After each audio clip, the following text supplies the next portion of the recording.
In a moment, a man's life changes forever. Not slowly, not with warning. It hits all at once, instantly. 1 second you're doing what you always do, working, driving, thinking about getting home, and the next, you're staring at the ceiling, unable to move, wondering if this was your last day. Picture this: cold pavement, the hard sound of air brakes, metal slamming into metal, a massive shadow coming at you faster than your body can react. And then, boom, a violent impact, and everything goes dark. When he woke up, nothing felt right. Lights he didn't recognize, distant sounds, a body that felt heavy, unresponsive. He tried to move. He couldn't. His mind didn't understand. His body didn't either. Slowly, reality started to sink in. He wasn't in his bed. He wasn't at home. Something serious had happened. Now listen, the man in this story had no idea that day would mark him forever. It was a normal day. Another shift, another route. One of those days where you don't think much. You just do your job because bills are due and people are waiting at home. He was working. He was a truck driver, lived on the road, spent more time in his truck than in his living room. His body and his truck were his tools. That's how he worked. That's how he provided for his family. And that same body, that same day, was crushed by what he knew better than anything else. A tractor trailer. His life didn't end, but it broke. Days later, the pain arrived. It didn't hit all at once, but it stayed. Every movement hurt. Breathing hurt. Even the smallest effort hurt. And then came the sentence, spoken quietly, standing beside the bed, a sentence that hits you like a bucket of cold water. You're alive, but you'll never be the same. He spent months in the hospital, long days, endless nights, white walls, lights that never turned off, machines doing the work his body couldn't do anymore. Doctors choosing their words carefully. Family worried, a lot of silence.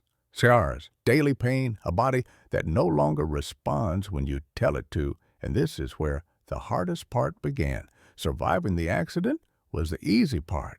What came after was the real fight. When the visit stopped, when the phone stopped ringing, when everyone went back to their lives, and he was left alone with his pain, his tragedy, his struggle, that's when the question showed up.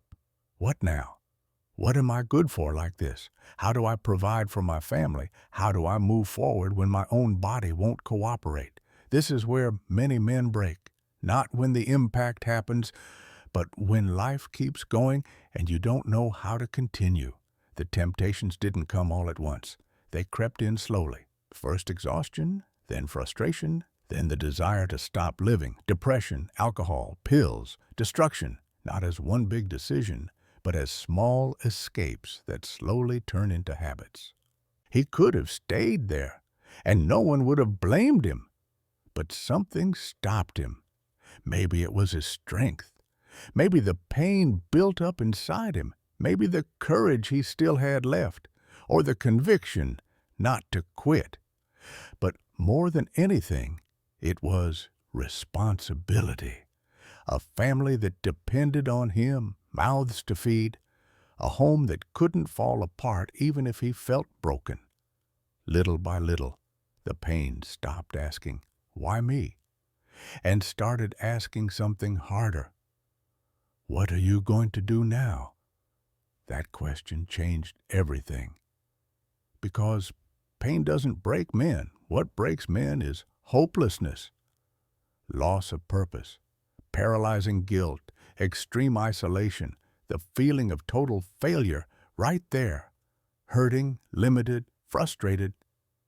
He made a decision not to wait until he felt better, not to go back, not to live in the past, to move forward, to build. And that decision came at a cost. Nothing was fast. Nothing was easy. Nothing was comfortable. Every step hurt. Every bit of progress cost twice as much. But he did something different. He stopped asking the pain to go away and started using it. He used what he had: work ethic, discipline, a mindset of growth, step by step, decision by decision, responsibility on top of responsibility. His body kept failing. His mind didn't. And this is where the story comes together, because that man didn't just survive, he built. Today, you still see him limping in the cold, in the heat, on good days and heavy days. His body never went back to normal. The pain is still there, but look at him, still standing, still moving forward, still pushing ahead. Sometimes he stumbles. Sometimes the fatigue shows. Sometimes his body reminds him of everything he went through. But he never stops. Never. He used pain as fuel. He used discipline learned through hard work. He used every limitation as one more reason not to quit. He started small, one truck, then another, no shortcuts, no luck. Fear was there, but so was direction. Today, he doesn't drive just to survive. Today, he leads. He built a trucking company, built a fleet, created something that keeps moving even when his body hurts. He bought the home he once dreamed of while lying broken, wondering if his life was over. Life didn't give him anything except his family, his courage, and his conviction. He moved forward because he decided to. He decided not to quit. And his family, the same ones who held him up when he was down, now live under a roof paid for with sweat, tears, and hard decisions. Nothing was fast. Nothing was easy. Nothing was comfortable, but it was real. Now listen carefully. This story isn't just about him. It's about what happens when a man decides to keep moving forward even when his body won't cooperate, even when it hurts, even when he limps, even when the road gets hard. Because when a man gives direction to his pain, when he works while tired, when he moves forward while injured, life responds. Not always immediately, not always how he wants, but it responds. Maybe you're not limping from an accident. Maybe you're limping from exhaustion, from bills, from pressure, from feeling like you've already failed. That stumble isn't the end. It's part of the path. Because the man who keeps walking, even slowly, even in pain, even against everything, doesn't stay down. He rises, and every morning, every sunrise, that man gets up the same way, with conviction, with decision, with grit. He may stumble, it may hurt, but it will not stop him, never. You've heard the struggle of one man, what he went through, the pain he carried, the hard decisions he made, and what he achieved anyway. Now it's your turn. Do you have the courage, the grit, and the decision to move forward with what life gave you? I'm listening, King. Tell me your story.